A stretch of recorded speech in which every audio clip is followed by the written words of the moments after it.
रात नहीं ख्वाब बदलता है, मंजिल नहीं कारबा बदलता है। जज्बा रखो क्योंकि किस्मत बदले ना बदले पर वक्त जरूर बदलता है। आज की पीवाईएम स्टोरी में कहानी एक ऐसे संघर्ष की, एक ऐसे शख्स की जिसने ट्रेन हादसे में अपने हाथ पैर खो दिए, परंतु अब जब यूपीएससी का रिजल्ट देखा दुनिया ने उस सूरज को सलाम ठोक दिया। जी हाँ, किसी भी मनुष्य के जीवन में ऐसा कभी नहीं होता कि वो बिना किसी संघर्ष के किसी वस्तु या मंजिल को पाले। नमस्कार, मेरा नाम है डॉक्टर प्रशांत भारद्वाज और आप देखना प्रारंभ कर चुके हैं P by M story YouTube channel. संघ लोक सेवा आयोग यूपीएससी ने मंगलवार 23 मई को सिविल सर्विस परीक्षा 2022 के परिणामों की घोषणा की। इस बार 933 एस्पिरेंट ने ये एग्जाम क्रैक करने में कामयाबी हासिल की। इनमें से कई उम्मीदवारों के संघर्ष की कहानियां बीते 24 घंटे से चर्चा में हैं, लेकिन मैनपुरी के सूरज तिवारी की मिसाल मिलना मुश्किल तिवारी की है। यूपीएससी 2022 की परीक्षा में भले उनकी रैंक 917 आई हो, लेकिन जिस हालात में उन्होंने पढ़ाई कर यह मुकाम हासिल किया वो अपने आप में अविश्वसनीय है, आदित्य है। बात 2017 की है। एक ट्रेन हादसे में सूरज को गंभीर चोटें आई, इतनी कि उन्हें अपने दोनों पैर, एक हाथ गंवाना पड़ गया। जो दूसरा हाथ बचा उसकी भी 2 उंगलियां कट गईं। इस हादसे ने वैसे ही सूरज और उनके परिवार को पूरी तरह तोड़ दिया, लेकिन अभी एक और गाज गिरने वाली थी। कुछ ही समय बाद सूरज के एक भाई की मौत हो गई। इससे घर की माली हालत और खराब हो गई। सूरज के पिता राजेश तिवारी टेलर मास्टर हैं। मैनपुरी के कुरावली गांव में एक छोटी सिलाई की दुकान चलाते हैं। एक बेटे के हादसे में हाथ पैर चले जाना, दूसरे बेटे की मौत हो जाना, इसके बाद राजेश तिवारी भी मानसिक हालत अंदाजा लगाना मुश्किल नहीं है। लेकिन सूरज ने हिम्मत नहीं हारी। उन्होंने यूपीएससी की परीक्षा देने का इरादा किया।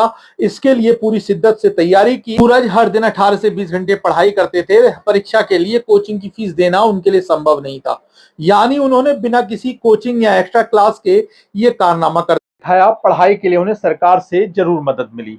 एक न्यूज चैनल से बात करते हुए सूरज के पिता राजेश कहते हैं, 2017 में ट्रेन हादसा हो गया था। किसी बच्चे या किसी ने उसे धक्का मार दिया था। चारों हाथ पैर कट गए थे। उसके पुलिस वाले दिल्ली ले आए, एम्स में इलाज कराया, 4 महीने वहां रहे। हम वहीं उसकी एक लड़के से मुलाकात हुई जिसने उसकी पढ़ाई में मदद की। वो जेएनयू की परीक्षा में पहली बार फेल हुए पर दूसरी बार क्वालिफाई कर गए। उसके बाद उन्होंने वहां पढ़ाई की और तैयारी की।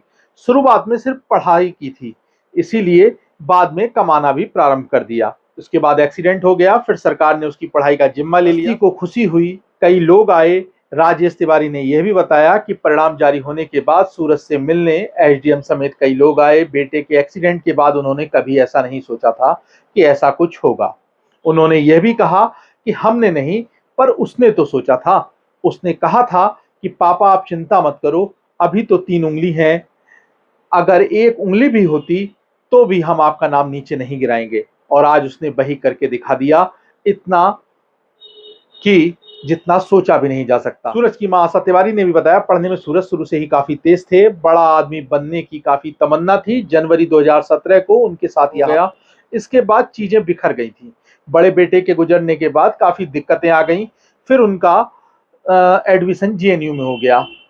पहले कुरावली से ही पढ़ाई की, फिर 4 साल पढ़ाई की और फिर दिल्ली चले गए। सबसे पहले बेटे ने ही फोन किया, वो मुझसे हर बात शेयर करता है। सूरज तिवारी ने 12वीं के बाद बीएससी की पढ़ाई शुरू की थी।